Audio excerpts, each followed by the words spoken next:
आज हम class 10th का क्वाड्रेटिक फार्मूला प्रूव करेंगे। हालांकि वो बोर्ड में तो प्रूफ पूछता नहीं है, लेकिन इसका क्वेश्चंस बनाने में बहुत ही यूज आएगा। देखिए, अब general form of quadratic equation क्या होता है? तो general form of quadratic equation जो होता है वो general forms of quadratic equation,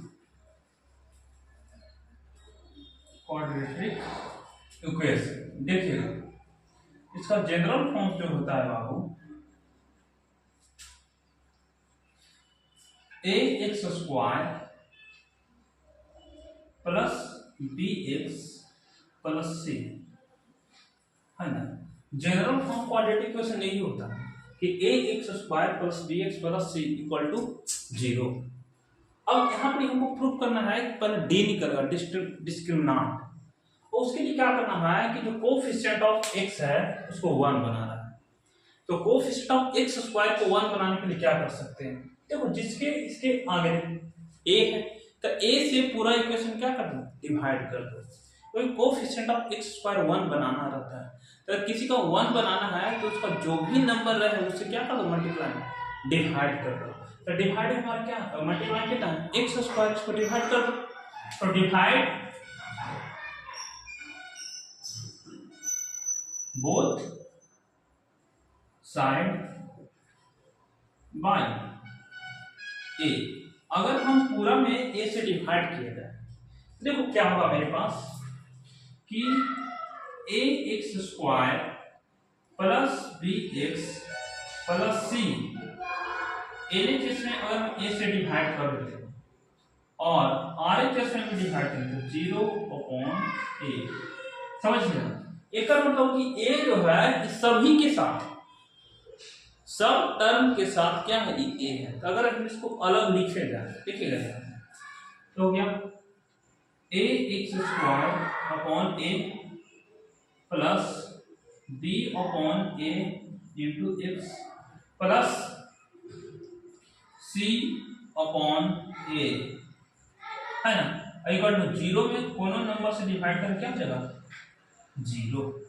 अब आइए देखिए, तो a से कैंसिल आउट, क्या बचेगा हमारे पास, x square plus b upon a x plus c upon a equal to हो जाएगा 0। अब थोड़ा सा कॉन्सेप्ट समझ, जो हमारे पास कांस्टेंट टर्म है उसको आरएचएस में क्या करना है, शिफ्ट कर देना है। तो कांस्टेंट टर्म हमारा होगा, तो देखो ए एक्स स्क्वायर है, बी अपॉन एक्स है ना। कांस्टेंट टर्म में हमारा c है क्योंकि इसके पास कोई वेरिएबल नहीं है, तो इसको हम आरएचएस में क्या करते हैं, शिफ्ट कर देते हैं। मतलब x square plus b upon a x equal, ये पॉजिटिव में है ना, उसको नेगेटिव ले लेते हो, तो minus of c upon a. अब देखिएगा, अब जो आरएचएस में है ना बाबू, इसको हमको a प्लस बी के होल स्क्वायर पर लाना रहता है। अब हम क्या जानते हैं, प्लस बी के होल स्क्वायर लिखेगा तो हम जानते हैं, हम यही ले जानते हैं a प्लस बी का होल स्क्वायर, ये होता है हमारा a square plus B square plus 2a, है ना। इसी फॉर्म में इसको क्या कर देना, लाना रहता है। अब देखिएगा थोड़ा सा, अगर हम इसको ऐसे लिखें तो कोई बोलेगा देखो ए एक्स स्क्वायर प्लस 2a और प्लस में बी स्क्वायर, है ना। उसी के फॉर्म में इसको लाना है भाई, तो देखो कैसे ला सकते हैं। ये हमारा ए एक्स स्क्वायर है, ए स्क्वायर प्लस क्या है पढ़ा 2ab, ध्यान से इसको समझना, तो लिखा 2a, a के यहाँ पर x कम कर रहा हूं और b के यहाँ पूरा टर्म b अपॉन a। लेकिन बाबू ये टू तो इसके पास नहीं था, है ना, क्योंकि 2 भी है ना, तो नहीं था, तो उसके लिए क्या करेंगे, डिवाइड 2 से कर देंगे। अब हमारा इक्वेशन जो है क्या हो गया, बैलेंस हो गया। देखो अब जो हमारा इक्वेशन जो है क्या हो गया, बैलेंस हो गया।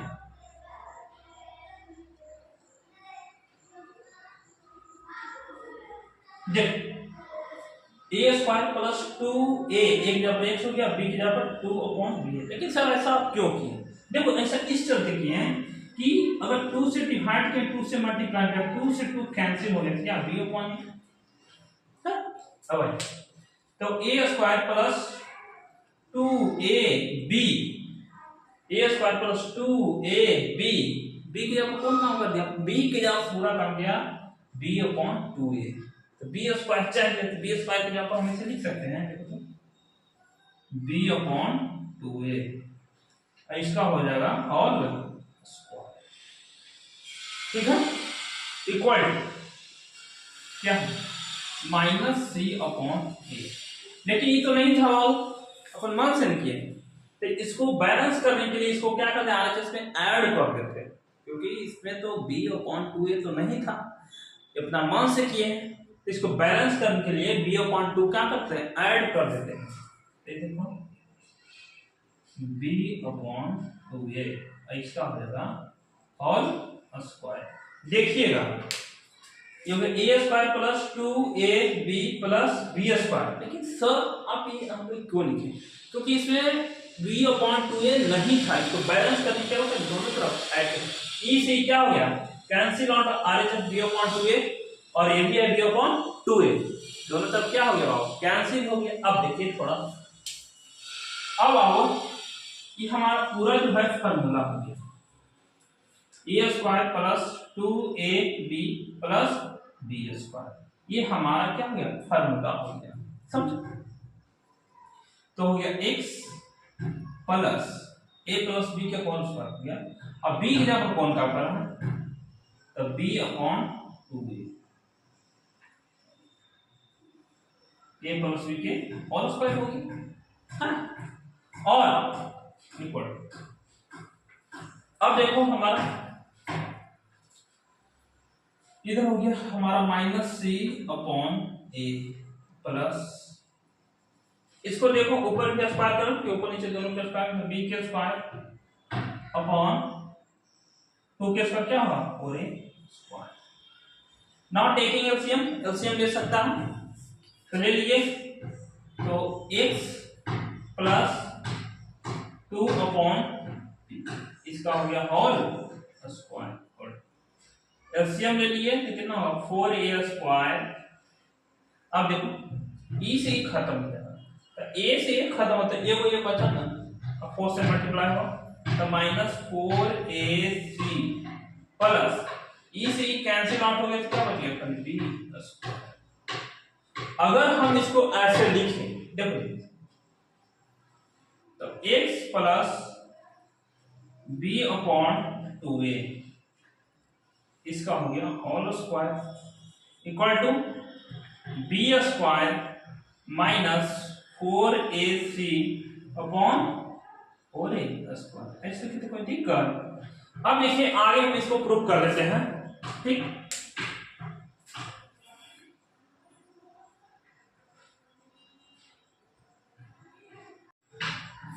अब देखिए ये जो हमारा b स्क्वायर माइनस 4ac के कुछ टर्म ले लेते हैं, लेट्स, तो मानते हैं लेट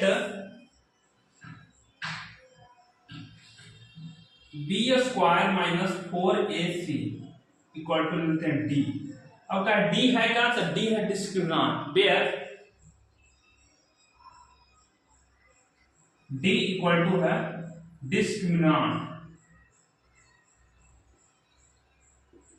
है ना। अब आइए अगर हम रखते हैं तो क्या, तो x प्लस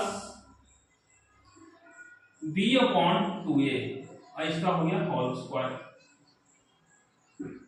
इक्वल टू इसके जगह पर क्या लगे हैं, d, तो d/4a स्क्वायर।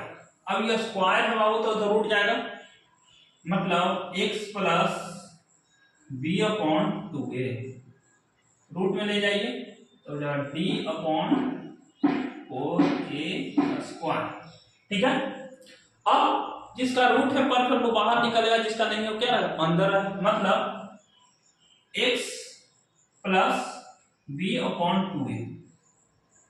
देखो इसका तो नहीं है तो हो जाएगा रूटेड d अपॉन कि क्या होगा 4 अभी बाहर निकल जाएगा बाबू, क्योंकि 4 है तो परपेंडिकुलर 2 के है, ये हो गया 2a, और जब भी रूट से बाहर निकले तब प्लस और माइनस करेगा। तो फर्स्ट अगर हम पहले प्लस वैल्यू लेते हैं ध्यान से, जब भी रूट से बाहर निकलेगा तो क्या रहता है प्लस माइनस। तो केस फर्स्ट में लेते हैं कि अगर हम इफ प्लस वैल्यू लेते हैं तो x इक्वल टू क्या हो जाएगा हमारा, प्लस वैल्यू ले लो तो root d upon 2a, plus में है बाबू उधर माइनस d अपॉन 2a, ठीक है। तो x के वैल्यू जो आएगा हमारा एलसीएम ले लो तो 2a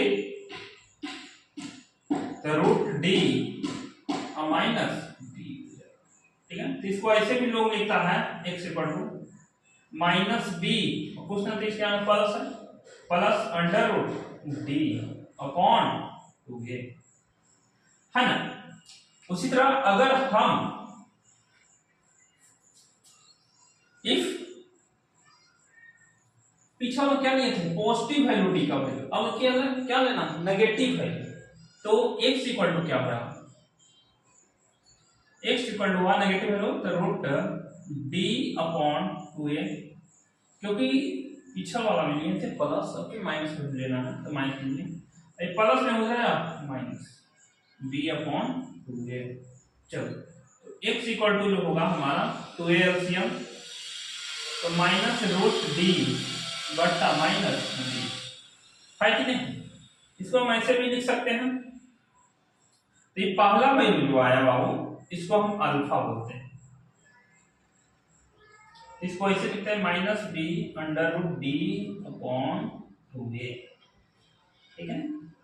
और ये हमारा सेकंड वैल्यू जो आया उसको हम लोग बोलते हैं बीटा, तो बीटा जो होगा हमारा minus b under root d upon 2a। अब ये क्या निकलता है तो क्वेश्चन में बोल देगा रूट्स ऑफ द इक्वेशन, तो अल्फा और बीटा के क्या करना है वैल्यू निकाल देना है, तब तो हमारा क्वेश्चन क्या हो जाएगा सॉल्व हो जाएगा। दैट्स ऑल फॉर टुडे, है ना।